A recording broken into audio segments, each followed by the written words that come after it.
To a lot of people, ambition is kind of a mystery.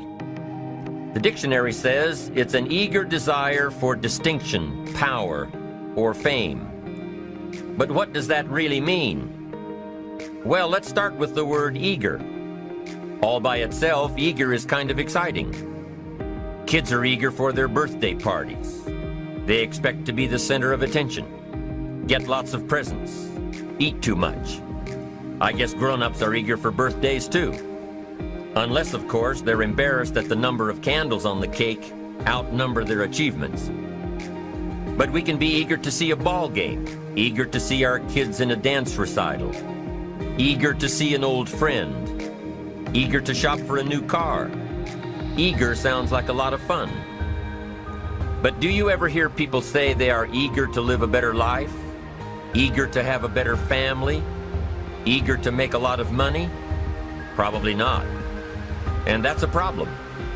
Because how I see it, living a better life, having a better family, and making a lot of money takes an eager desire. We have the remarkable ability to get exactly what we must have. But there is a difference between wishes and desires. We've all heard people say, "Oh, I wish I could just drop 5 pounds. I want to be a little lighter." And we've probably said it ourselves, especially after a big holiday dinner of turkey and homemade pie and every other thing we can possibly stuff ourselves with in one 8-hour period of time. And even though we may wish we could breathe a little easier in our clothing, we have to have the desire to exercise a little more and eat a little less. The "I wish I could lose weight" has to become, "I have the eager desire to lose weight." I'm also sure you've heard people talk about wishing they had more money to pay the bills, or take a vacation, or just to take a little pressure off of life. But before their lifestyle can change, their wish needs to become a desire. If they really desired change, they wouldn't spend their evenings just watching TV and wishing they were doing something more. The backbone of an eager desire to change is discipline. True ambition is disciplined, eager desire. It's that little part within us that says, if I want to be ready for that meeting tomorrow, I need to finish preparing for it today. If I want to make sure I can pay for my kids' college education, I need to start saving today. If I want a better life tomorrow, I need to start working on it today. Ambition is a minute-by-minute, day-by-day mentality. To have the ambition to work towards a better family life, a newer car, a bigger house, a financially secure future, you have to live it every moment. If living a successful life was easy, I'm sure more people would be successful. If just being ambitious was enough, I'm sure all of the broke and perplexed people in the world wouldn't be broke and perplexed. While most people spend most of their lives struggling to earn a living, a much smaller number seem to have everything going their way. Instead of just earning a living, the smaller group is busily working at building and enjoying a fortune. Everything just seems to work out for them. And here sits the much larger group, wondering in awe on how life can be so unfair, complicated, and unjust. So what's the major difference between the little group with so much and the larger group with so little? Despite all the factors that affect our lives, like the kind of parents we have, the schools we attended, the part of the country we grew up in, none has as much potential power for doing good as the ability to dream. Dreams are a projection of the kind of life we want to lead. Dreams can drive you. Dreams can make you skip over obstacles. When we allow our dreams to pull us, they unleash a creative force that can overpower everything in our way. To unleash this power, though, your dreams must be well defined. A fuzzy future has little pull power. Well-defined dreams are not fuzzy. Wishes are fuzzy. To really achieve your dreams, to really have your future plans pull you, your dreams must be vivid. If you've ever hiked a 14,000-foot peak in the Rocky Mountains, one thought has surely come to mind. How did the settlers of this country do it? How did they get from the East Coast to the West Coast? By foot. Carrying one day's supply of food and water is hard enough. Can you imagine hauling all of your worldly goods with you? Mile after mile, day after day, month after month? These people had dreams, big ones. They had ambition. They didn't focus on the hardship of getting up the mountain. In their minds, they were already on the other side. Their bodies just hadn't gotten them there yet. Despite all of their pains and struggles, births and deaths along the way, those who made it to the other side had a single vision: to reach the land of continuous sunshine and extraordinary wealth. To start over where anything was possible, where everything was possible. Their dreams were stronger than the obstacles in their way. You've got to be a dreamer. You've got to see the future finished in advance. You've got to see California while you're climbing 14,000-foot peaks. You've got to see the finish line while you're running the race. You've got to hear the cheers when you're in the middle of a monster project. And you've got to be willing to put yourself through the paces of doing the uncomfortable until it becomes comfortable. Because that's how you realize your dreams. Our great country was founded with dreams. They've always been important. Dreams are what caused thousands of people to leave their homes and families and start over in a land where anything was possible. To this day, dreams continue to bring people to our land of opportunity, to a country where you can start with little and end up with a lot, to America. Don't you sometimes wonder why so many immigrants who come to America can build a new life and a fortune while many of the people who were born here are barely surviving? They have a dream, a defined goal, ambition. Aside from the pioneers that crossed the prairies and the mountains to reach their vision of hope and future promises, there are other amazing examples of how ambition has shaped America. Take Ben Franklin, for instance. When most people think of Ben Franklin, they remember the kite and the lightning bolt and the discovery of electricity. What a lot of people may not know is that Ben Franklin was one of the first writers to address self-making. When Franklin started Poor Richard's Almanac in 1732, he used the blank spaces between the crop data and the weather information to insert clever bits of moral and practical advice. I'm sure you've heard the saying, fish and company start to stink in 3 days.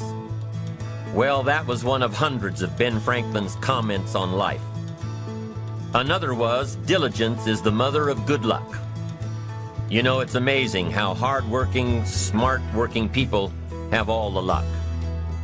We sometimes hear of a brand new musical group, an overnight success. They must have been in the right place at the right time, knew the right people, had a friend to help them out. But if you've ever watched an interview with some of these folks, you'll probably hear that their overnight success took several years. Diligence is the mother of good luck. Now, in addition to these witticisms, Ben Franklin gave us 3 principles of success and ambition that have withstood the test of time. Number 1, happiness doesn't come from big pieces of great success, but from small advantages hammered out day by day. What Mr. Franklin is saying here is that we must be happy with what we've got when we're in pursuit of what we want. Too often we say, oh, I'll be happy when I just get that promotion. I'll be happy when I just land that contract. I'll be happy when I just have more money. I'll be happy when I just what? You won't be any happier when you reach your goals than you are right now. It just doesn't work that way. Abraham Lincoln said it best. He said, you'll be as happy as you make up your mind to be. Right now, whether you're on your way, whether you've already gotten there, you'll be as happy as you make up your mind to be now. Right now. Being happy on the way doesn't mean you can't aim for great things. After all, look at everything Franklin accomplished in his lifetime. It means that big achievements come one small advantage at a time. It means that you've got to enjoy the journey. It means that you must enjoy and take pride in your little accomplishments. It means enjoying who you are becoming in pursuit of your eager desire, every day, every single day. Ben Franklin's second principle said that life is plastic. Within each of us is the power to mold ourselves and mold our environment. It is up to each of us to begin this molding process with a final product in mind. And it is within our power to work it and form it every minute, every day, every month, every year. By using your mind and your abilities and your attitude to work a little each day on molding your life, you'll soon see how magnificent your power is to gain those small advantages each day, the little steps it takes to build up to success. Principle number 3, success is a pleasure. Success is a pleasure. If what you are doing today isn't satisfying, gratifying, guess what? You're really not successful. If you are not fulfilled with what you are doing today, you cannot possibly be successful. It doesn't matter how many worldly possessions you may have, how many cars, how many toys, how much money. If you're not happy with your life as it is, you cannot be successful. Now, I know that success is a relative term. It means different things to different people. To a school kid, success may mean a star on top of his latest test. To a homemaker, it probably means that she has a well-run household and a wonderful family. To an outside professional, it's most likely the thrill of closing a major contract, or the pride in accepting a performance bonus, or being named the top producing salesperson. But the one thing you will hear from everyone who is successful is that they are happy with who they are and what they are doing. They are happy, content, satisfied. Success is a pleasure. What have you done today that makes this day successful? Think about it and write it down. If at the end of the day you can jot down the things that have made it a good day, you will soon see patterns forming. This really is a good habit to get into. When you can see a pattern of pleasure, you'll know you're on the road to success. So take note of Mr. Franklin's 3 principles of success and ambition. Number 1, big achievements come one small advantage at a time. One step at a time, one day at a time. Number 2, you have the power to mold your life, to make it whatever you want, to shape it and reshape it. And number 3, success is measured through pleasure. This is the key one. Success is measured through pleasure. You've got to be happy along the way. You've got to learn to give yourself a pat on the back. Good job, you need to tell yourself. I'm proud of me today. You've got to be happy. You've got to learn to enjoy the process. These are really common sense ideas. They're practical. And William James agreed. He's another American great, one of the most notable philosophers and psychologists in our history. And he founded a philosophy called pragmatism. To be pragmatic is to be practical, to test the validity of a concept by its practical results, to actually question something and rate its usefulness by what it can do for you, to hear a method of doing something and figuring out if it's even worth your while. One of the issues Mr. James dealt with in his lifetime was, what does it mean to be a success, a significant person? After years of pondering this question, William James described success as a combination of 2 things. Number 1, an inner ideal which is followed persistently with courage. And number 2, outer achievement related to that ideal. Let's go back to number 1, an inner ideal which is followed persistently with courage. I take that to mean defining a goal and having the resolve to complete it. No matter what, I'll do it or die. Promise yourself you'll read the books until your skills change. Go to the seminars until you get a handle on it. Do it until it makes sense. Practice it until you've got it right. Don't give up until you get where you want to be, however long that is. Step by step, piece by piece, book by book, seminar by seminar, do it until. Go for it. Until is a very important word. It's magic. It means that you'll never give up. Don't miss the chance to grow, to pay the price. Until you learn, change, grow. You'll discover some of life's great treasures when you pay that price. William James' second part to success dealt with the outer achievement related to that ideal. You need both aspects to really be a success. But what Dr. James realized about his philosophy of success was that the first part is indeed more important than the second. Going for it. As long as you're working toward your inner goal, your dream, then success is possible. But once you give up your inner vision, then you can never become successful. You never will become successful. Until doesn't even matter. Now, maybe the person who's been working on a project for 10 years can be successful in his own right, if he's honestly working toward it, doing everything to make himself worthy of reaching the dream. Really happy with where he is, doing it until. Then maybe he is a success. It's a personal thing. Going for it one step at a time. Going for small accomplishments along the way for however long it takes. So let's think about this for a moment. What outside evidence or results or proof can be seen when you accomplish your goals one step at a time? You'll start to see things change around you, little things, not major things, but little everyday things, things you may not even notice unless you are paying attention.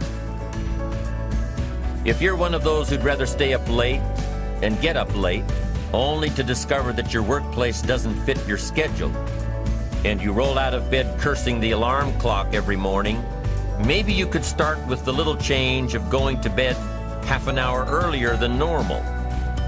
And maybe you'll see, in time of course, you can't train your body overnight, maybe you'll find out that you jump out of bed in a better mood, and that your day will start better, and that you'll get more done, and that the people around you that caused you problems aren't so hard to work with after all. It all starts by making one little change and adding to it every day. You see, you can't change what's going on around you without first changing what's going on within you. Start changing how you look at mornings, and sure enough, people will start changing how they look at you. When you start changing how you think, how you act, how you treat others, how you treat yourself, when you start responding instead of reacting to life, life will start responding to you. I'm telling you that you can do it with your lifestyle. You can do it with your sales career. You can do it with your management career. You can do it with any part of your life. If you are looking for equities unmatched, don't curse the only thing you have: seed and soil, sunshine and rain, miracle and seasons. But start processing things like we're covering in this program, and change will take off for you. You cannot believe what can happen in such a short period of time. So you ask yourself, what small changes can I start making today? Well, you can start in your car on your way to work. If you're sitting on the highway, stop and go traffic, moving at about 15 miles per hour tops, look at the guy or the lady sitting next to you and give them a smile, or thumbs up, or even wave. Now, some people might think you're a little strange, but hey, you'll feel better. And tomorrow, when you get into the office, how about a big cheery hello to the people at the front desk and everyone you see on the way to your office? And when you get home tonight, how about giving your wife or husband and kids big hugs instead of collapsing on the sofa? When you start with the little things that make others happy, improve their day, you'll find that these little things add up to big ones. So what happens when you start taking charge of your own personal happiness, your own life? Do you think that these little things will somehow make a difference in meeting your goals? You bet they will. You can't do it alone. You can't be successful by yourself. It's hard to find a rich hermit, you know. The ambitious person realizes that each of us needs all of us. You all by yourself may have finalized the company's marketing plan, or finished up the sales projections, or even wrote the mission statement for the year to come. Even if you did this all by yourself, you really had the help of all of those around you who tolerated and supported your need to be undisturbed, or provided service to you during the project. Maybe you should thank those people every once in a while with a dinner certificate, or a bouquet of flowers, or 18 holes of golf. Even a thank you note. Thank you notes are so important. After all, without your support team, you probably wouldn't be where you are today. You can't be successful by yourself. So thank them. Thank those around you. And let them know just how important they are to you. Be it your office personnel, or your family, or your friends, a thank you sure goes a long way. So, is it important to do a little extra for these people as you are working your way toward your goals? I think so. I'm sure you do too. Once you've decided that you're going to set sail, go for it, and let loose on your new charted course. You don't have to worry about the winds that will most certainly blow around you, the obstacles, the negativity that will stand in your way. You don't have to worry about what other people will say. You just have to keep your mind on your course. Those winds may blow fast and furious, but if you know your path, if you know where you are going, they will help push you toward the dreams and goals and treasures that you have already decided you're going after. Your goals will push you forward, ahead of the stormy weather. There are some amazing people around that we can learn from today. People who have already braved the storms and come out on top. People who are still alive today. People who started with nothing and ended up with something great. Famous people, not so famous people. Maybe even people you know, but don't know their stories. People who had an early vision and ambition. People who turned their focused dreams into the reality of success. One of my friends tells this story about her dad. She thinks he's cheap. She gives him a hard time every time they go to one of those all-you-can-eat places, because he eats all he can eat, until he can't move, until he needs to take something for indigestion. But she knows where he came from, his history, and understands just why he is the way he is. He eats all he can eat because he was raised in an orphanage, a place where you had to grab all you could or you'd be hungry. But the real story behind her father is that he made himself a millionaire with nothing more than a dream. He watched his own father drown when he was 4, was taken away from his mother a few years later and put into an orphanage because he was so bad. Raised by other people, strangers. After growing up in foster homes, he decided to go out on his own. He barely finished high school, but he found a job as a vacuum cleaner salesman. He did well, really well. But the woman he loved didn't want to marry a vacuum cleaner salesman, and he really didn't want to be one, so he went to college, went on to medical school, prospered, really prospered, led a tremendously successful life as a radiologist, and is now retired, goes fishing, rides his Harley. Stories of success are all around us, everywhere. Take the time to talk to these people or read their stories. You might learn something. You might find out that they have already traveled the path you are now on. You know, when most of us think of Jesse Jackson, we think of the political Jesse Jackson. But what most of us don't realize is that before Jesse Jackson went to the streets to gain votes, he went to the ghettos with a message for inner city youth. During his rallies, he would have the street kids repeat after him, "I am somebody." Jesse Jackson's message to these kids was that ambition is a moral imperative. To be a good person, you have to have ambition. You have to try to do something good with your life. You have to try to get out of where you are today or make where you are a better place tomorrow. You have to, or anything else is a waste. Mr. Jackson knew that his contribution to life began with America's youth, where he could make a difference before bad attitudes and bad habits took over for good. He went to make a difference with the disadvantaged youth of America. What an admirable mission. I'm sure you know that the same principles he teaches apply to you. When you get up tomorrow morning and are standing in front of the mirror getting ready for the day, remind yourself that you are somebody, that you are important, and that you can make the changes that will move you closer to your ideal future. Listening to the words of people like Jesse Jackson are of total importance because motivation, lasting motivation, is backed with education. Many of these people have written books on their journeys.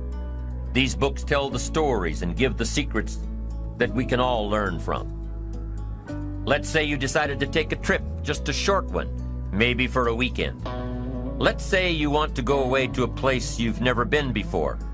Wouldn't you want to find someone who had been there, ask them a few questions? What's the best way to get there? The safest route? The quickest route? What do I need to bring to be totally prepared?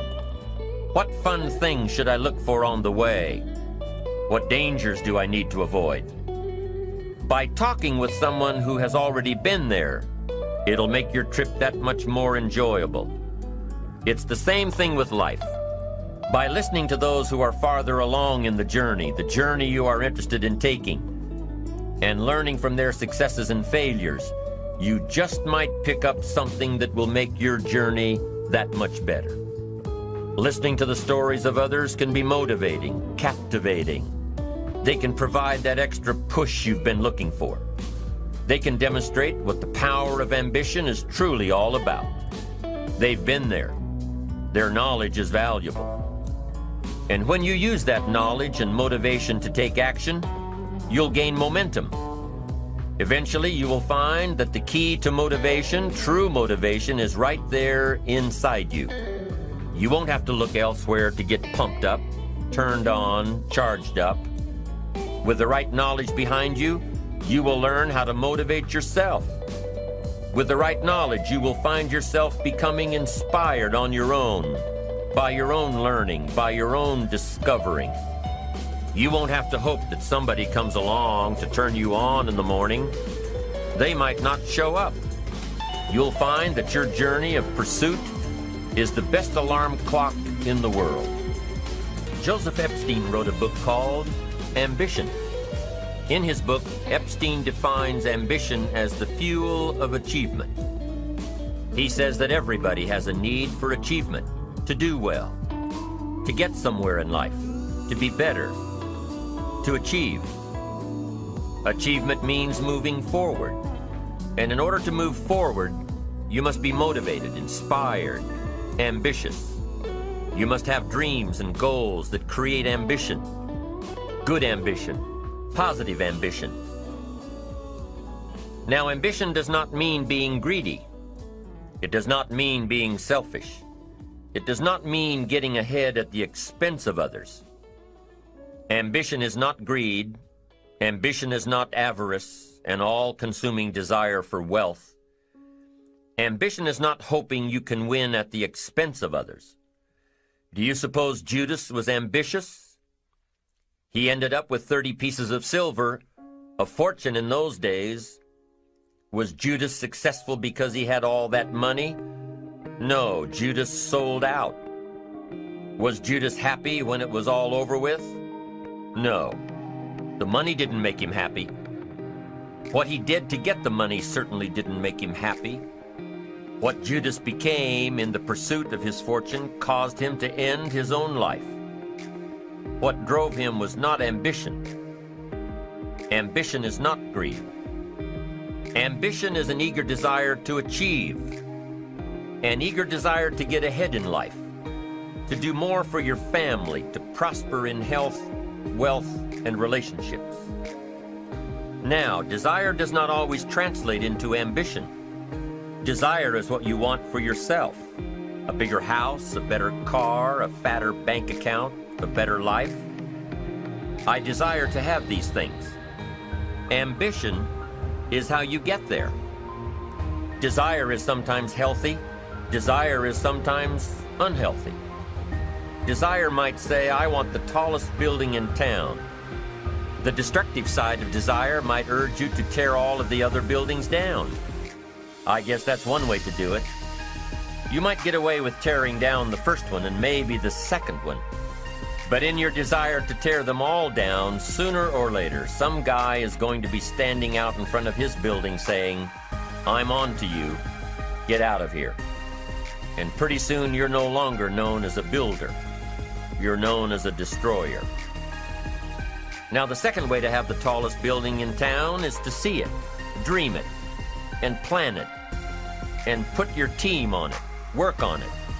Go through all of the steps to get there. Do it right. Have the ambition to be the owner of the tallest building in town. And go through all of the right steps to get there. If you really want it, and have the skills to do it, and the patience to weather all of the storms, your ambition will lead you there. Having the ambition to do what it takes to get you where you want to go is good. Ambition is creative and constructive. Ambition is an expression. It's something inside of you want to express in a positive way. I'm sure you have dreams of accomplishing great things. Are you ambitious enough to realize these dreams? Are your dreams strong enough to pull you toward your future? Are they vivid enough to see the end result now? Are they worthy of doing until you get there? What are your reasons for creating these dreams? Reasons vary from person to person. I bet if you did a little soul searching, you could come up with a fairly strong list. The list of reasons. Why is it so important to achieve these dreams? What are you trying to express? These reasons for accomplishing great things are different for everybody. There are personal reasons, sometimes uniquely personal reasons. Some people do well for the recognition. Some people do well because of the way it makes them feel. They love the feeling of being a winner. And that is one of the best reasons. Once in a while I hear someone say, if I had $1 million, I'd never work another day in my life.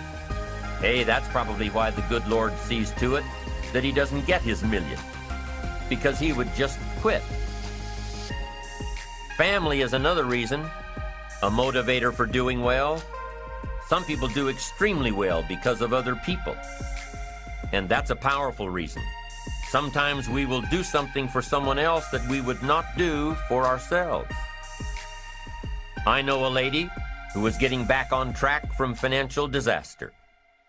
Even though she didn't have much of anything left, her primary motivator was to keep her daughter in private school, an expensive one of the best in the country.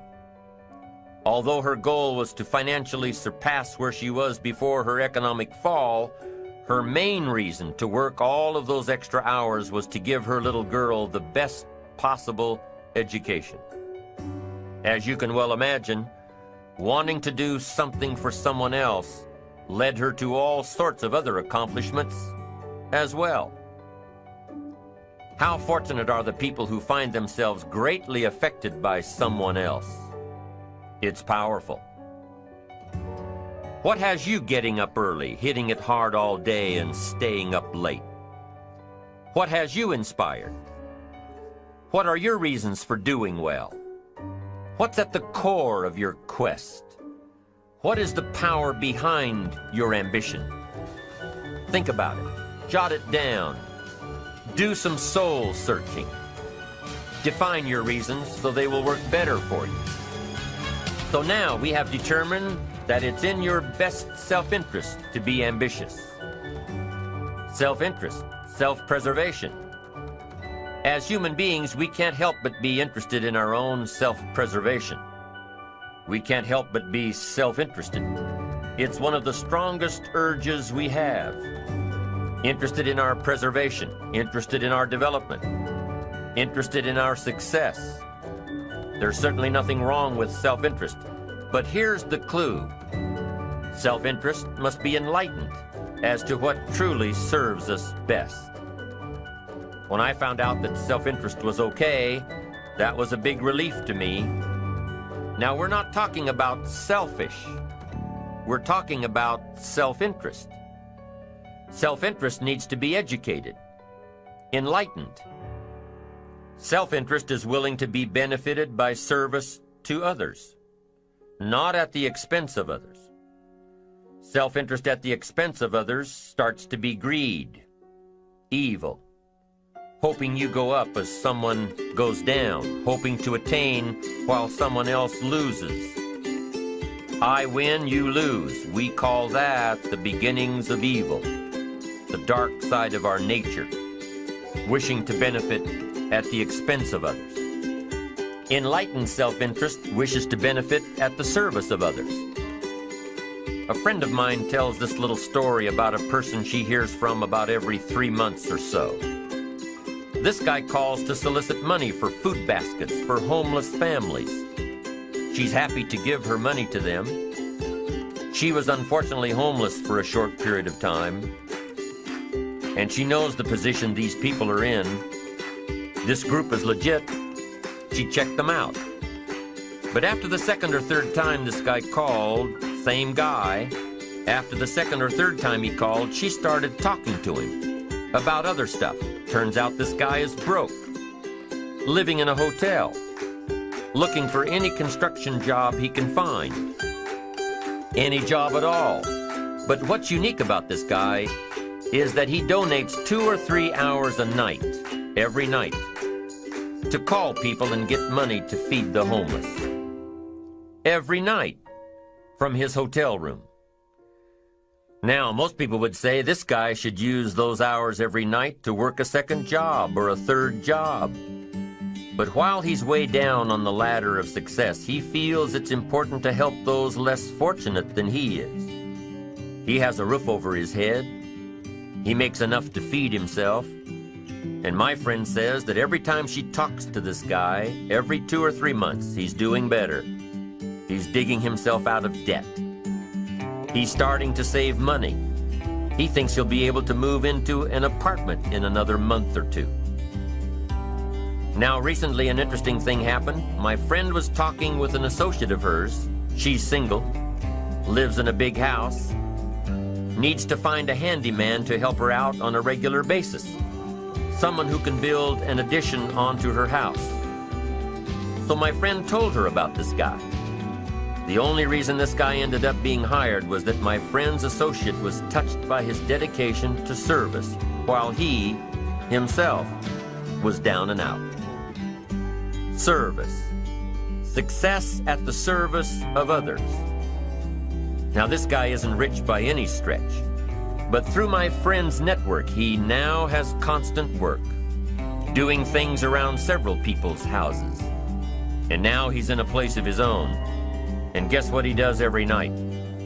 He's still making phone calls to get money to feed the homeless. What great character this man has. Enlightened self-interest leads to wealth. Self-preservation leads to poverty. Somebody says, well, I can't be concerned about other people. I have to pay attention to myself.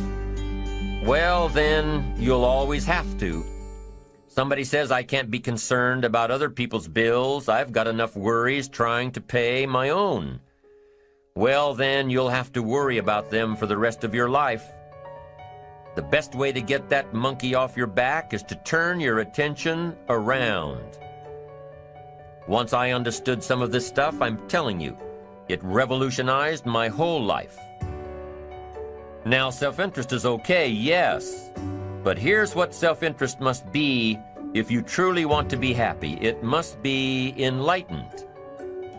It says, don't keep your attention on yourself if you want your life to work out well. Turn your attention to others. In your own self-interest, be enlightened. Truly act in your own self-interest by making an investment in service to others. Next, if you wish to receive, now there's nothing wrong with wishing to receive, it's part of self-interest. But here's the enlightened part. If you wish to receive, you must give. Some people say, if you give, it's gone. No, no. Not if you're educated. If you're stupid, yes, it's gone. But if you're enlightened, chances are, if you give, you've invested. And what do we expect an investment to do? Return. Get back what you put out? No. We expect it to return multiplied. Bigger, greater, better. My father taught me way back, son, always do more than what you get paid for.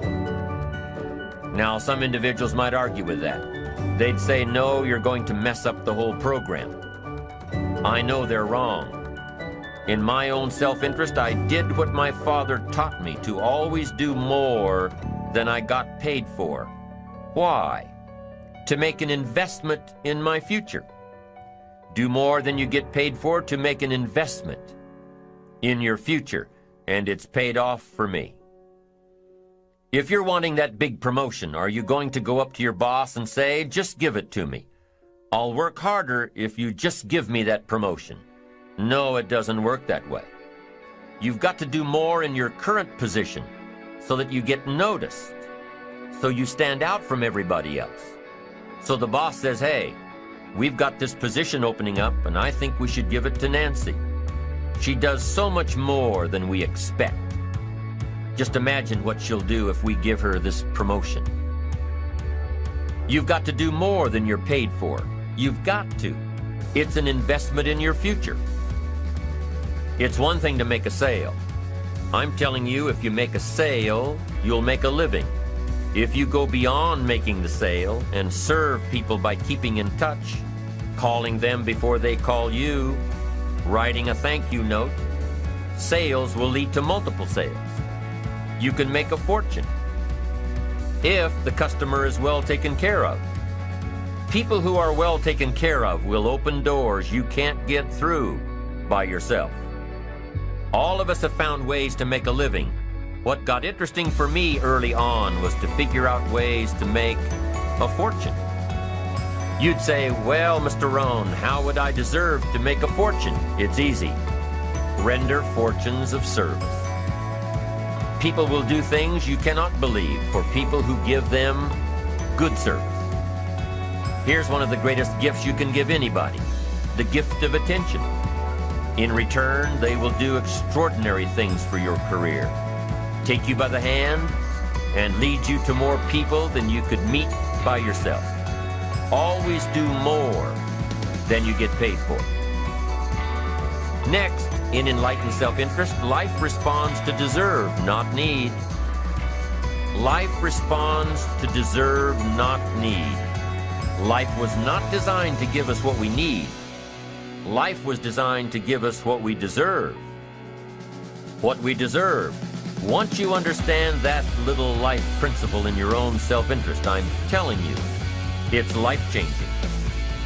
The ancient law does not go like this. If you need, you will reap. No, it doesn't work that way. A lot of people out there are hoping it works that way, but no, it doesn't. The ancient law goes like this. If you plant, you will reap. If you sow, you will reap. Somebody says, well, I really need to reap. Well, then you really need to plant in your own self-interest. Your own self-interest needs to be educated in how to plant. how to do it so everybody wins, because life doesn't respond to need. You can't go to the soil and say, I need a crop. The soil just smiles at you. And here's what the soil says: don't bring me your need, bring me some seed. Bring me some effort, bring me some discipline, bring me some interest, bring me some service. Bring me these things, and I'll return to you multiplied by 2 times, 5 times, 10 times. You can't come with need. You've got to come with seed. You've got to come with willingness. You've got to come with skills. You've got to be willing to learn, willing to change, willing to grow, willing to put yourself out, willing to stand up to the bad weather, willing to pull out the weeds, willing to nurture. That's the only way you get a return. Once you understand these principles, self-interest now truly becomes an exciting challenge, making sure everybody wins. Enlightened self-interest makes sure that everybody wins. Now here's another one. If you want to find, you must search. And if you search, you will find. In order to find, you must search. You must go to church. You must go to the seminar. You must go to the library. You've got to go to the bookstore. You've got to go to the class. You've got to go to the training. You've got to go searching. Why? If you search, you will find. You'll find ideas. You'll find inspiration. You'll find hope. You'll find contacts. But you've got to be out there, on the search, on the look. Life reserves its treasures for those who deserve it, not those who need it. Enlightened self-interest, giving so that you will receive, searching so that you will find, making sure that everybody wins all the way around.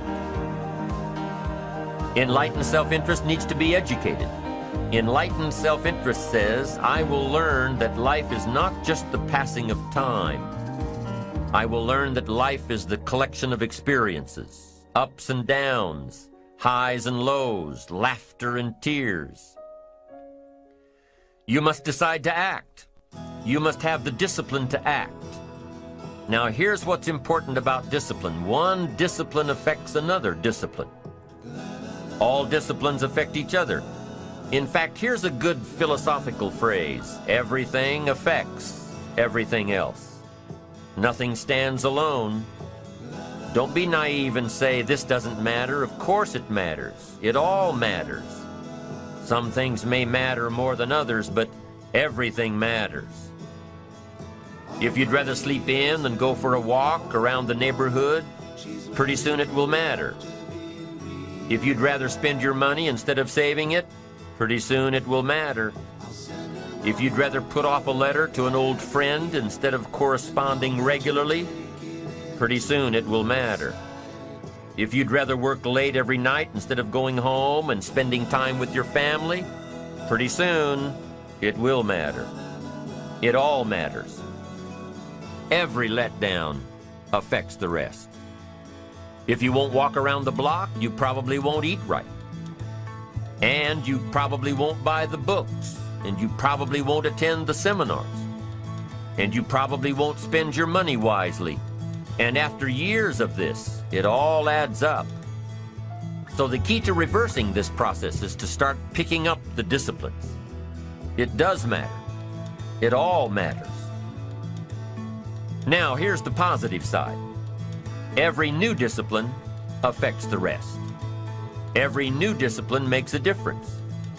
That's why action is so important. The smallest action, the least action, the action that you won't think will matter, it all matters. Take it. Because when you start accomplishing and the value starts to return, you'll find inspiration to do the next one and the next one and the next one. If you start walking around the block, it'll inspire you to start eating right. You start eating right, it'll inspire you to get a book. You get a book and it'll inspire you to get a journal. You get a journal and it'll inspire you to develop some skills. Disciplines affect each other. Lack affects the rest of your life. The key is to diminish the lack. One of our greatest temptations is to just ease up a bit, to do just a little bit less than you're capable of, to take a little break. Somebody says, it'll just affect my sales. No, it'll affect your consciousness. It'll affect your philosophies. It'll affect your home life. It'll affect everything. No, you can't ease up a bit. That's what vacations are for. When you're at work, work. When you're on vacation, rest. Wherever you are, be there. If you think about vacation when you're at work, you'll surely think about work when you're on vacation. You'll just mess it all up. So be disciplined. Get involved. Do all that it takes to get the job done. Get your health back. Get your bank account where it's supposed to be. Get your family in order. Get disciplined, be disciplined every day. When you set up the disciplines that give your life structure, miracles can happen. Multiply. And I'm telling you, anybody who wants to make a drastic change in their income can do it. I was broke at age 25 and a millionaire at age 31. Everything around me was the same. I changed. I refined my philosophy. I read the books. I took the classes. Started looking at life a little differently. I'm telling you, it works.